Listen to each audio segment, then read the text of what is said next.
Hi, everyone. Greetings. We're in 1 Corinthians chapter 7 now, the famous long chapter about marriage and sex.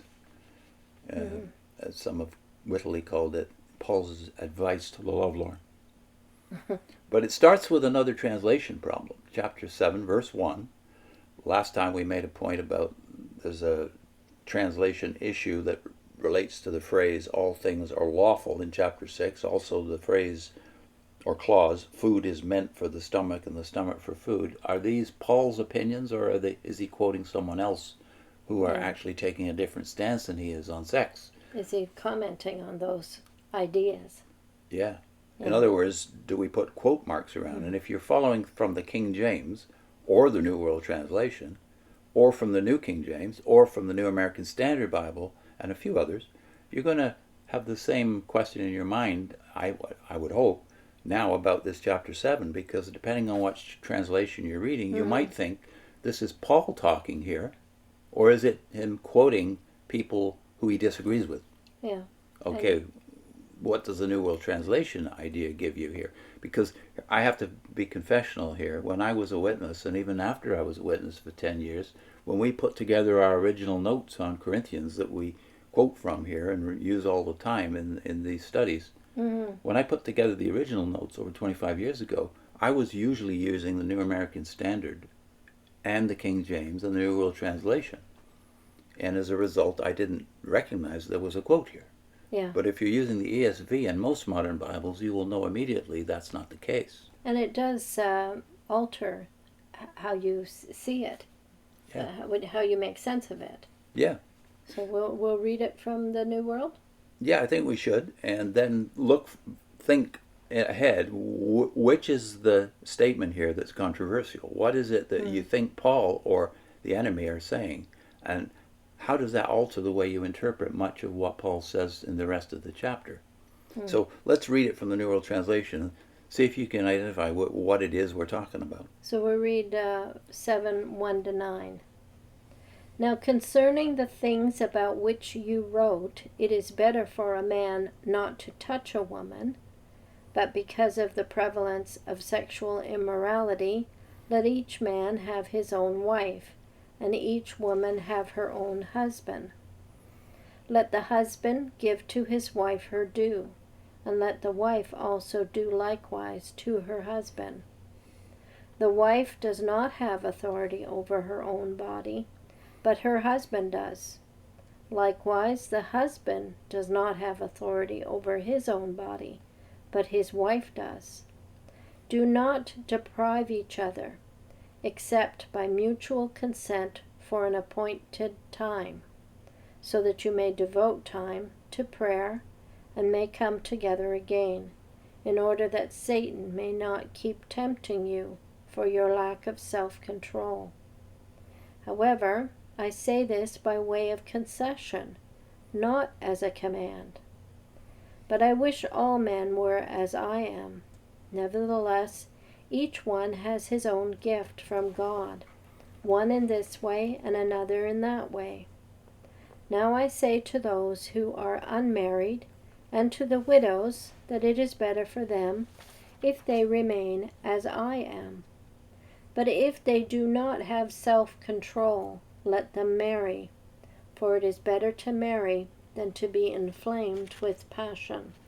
So there's even an issue in verse 8. This is not the issue we addressed at the beginning, but it is another issue. The ESV there says, to the unmarried and the widows, I say that it is good for them to remain single.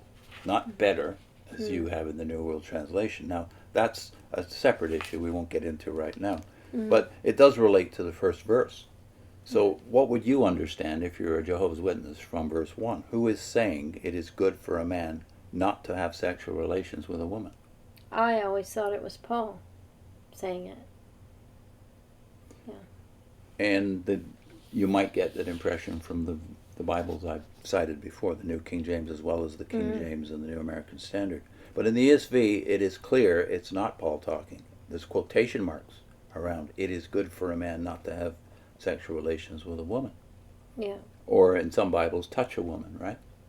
Why have they decided to put quotation marks in? Because they want to be clear that in the context, Paul's not making his opinion felt as the preferred opinion, the ideal for Christians. Yeah. It's good not to have sex, in other words. Yeah. And he's addressing an issue that has come up with the Corinthian congregation.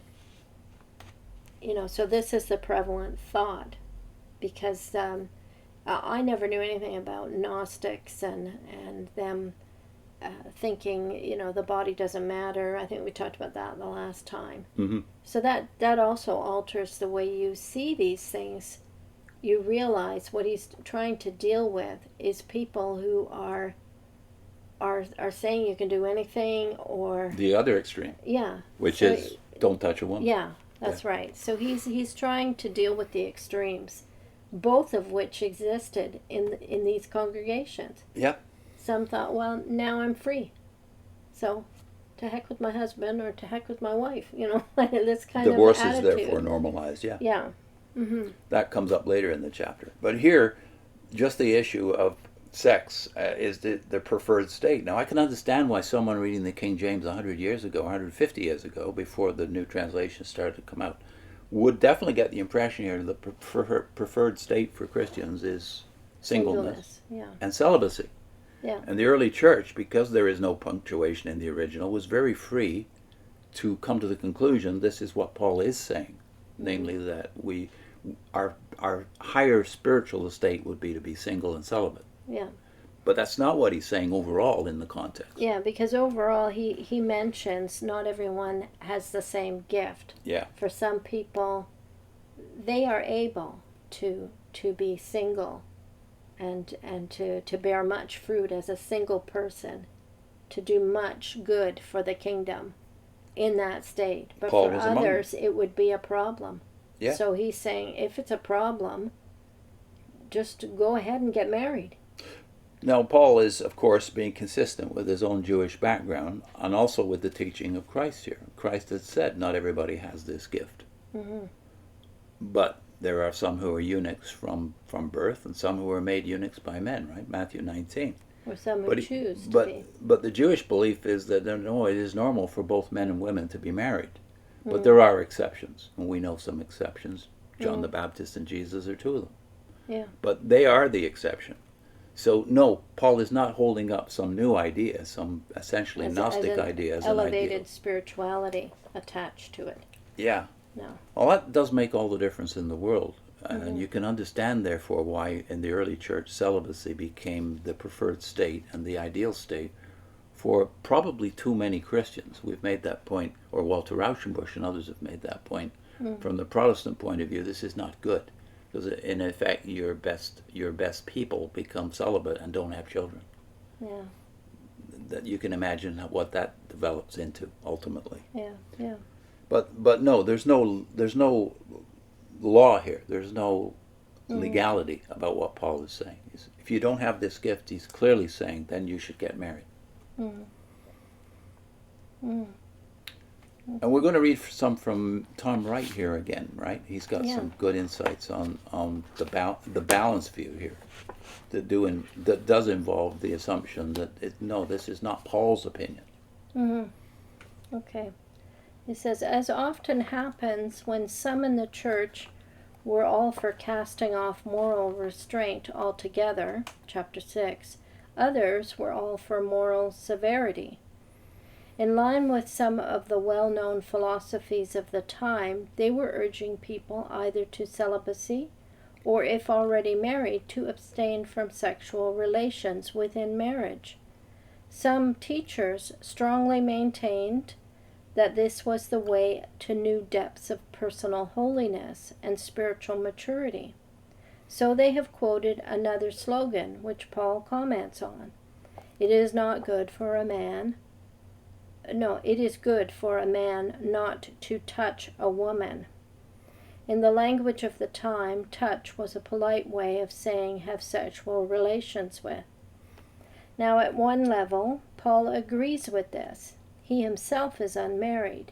He may have been a widower, or his wife may have left him because he became a Christian, or he may simply never have married. We don't know. He is quite clear that being celibate is a perfectly good state, provided one is in control of one's sexual impulses. Unlike many in our world, he doesn't consider life without active sexual relations to be inferior or deficient. Deficient. So he doesn't disagree with the sentiment itself, but he does disagree with the use to which he knows it's being put. He knows in particular that in a cosmopolitan city like Corinth, the temptations of the flesh are coming at you from every angle. To be married, but to abstain from sexual relations is to ask for trouble. The intimacy of the shared life without the intimacy of sex stirs up longings, which can all too easily be drawn to alternative outlets. He isn't saying, as some of the older translations imply, that marriage is necessary because of fornication. He is saying that married people who don't engage in sexual relations are in danger of being tempted to immoral pursuits elsewhere. Some have even suggested that part of the problem in chapter 6, Christian men visiting prostitutes, may have been caused by Christian wives deciding to abstain from sex in order to develop their spiritual lives more fully. Intriguing. Yeah. Now, you realize then you could completely misunderstand these two chapters if you don't realize he's quoting text, things that he might have said at some point, but are being completely misunderstood. Yeah. And that you also realize here, if you're being blown about by the winds of change in our society, things can flip very easily. From Russell's day, for instance, when the idea of an ideal spiritual state included the idea of celibacy, even within marriage. In Russell's day, maybe he was a victim of that. This himself. thinking, and it wasn't just Russell. People in that time frame, a lot of them were thinking this way. Yeah. That it would make you a more spiritual person if you abstained, even if you were married. But look how it's flipped over in 150 years. Now you are defined by your sexual identity. Yeah. Yeah, and you're not complete. You're not a complete human if you abstain. Yeah. For any reason. But all through time, that kind of thing has happened, where there's been confusion about sexual issues. Yeah. What's our link?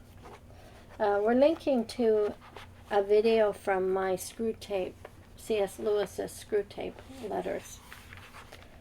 So maybe we should explain that is a fictional writing about a senior devil talking to a junior devil, and he's illustrating just some of the techniques of the devil to get at believers, right? So this one is the devil's strategy: convince us sex, romance, passion, being in love essential to marriage. So he talks a lot about the different ages. You know, that the devil is describing during different times they have changed the winds of understanding and thinking of people when it came to sexuality. Lewis is watching this happen in the World War II period and after, right? And he's thinking, in our popular literature and the popular media, this idea that somehow if the fire goes out in your marriage, it's over. Where did that come from? Well, it certainly didn't come from the Bible. Covenant is the metaphor for marriage in the Bible, not feelings. Yeah. And we've completely turned that one upside down now. Yeah. See you next time. Bye.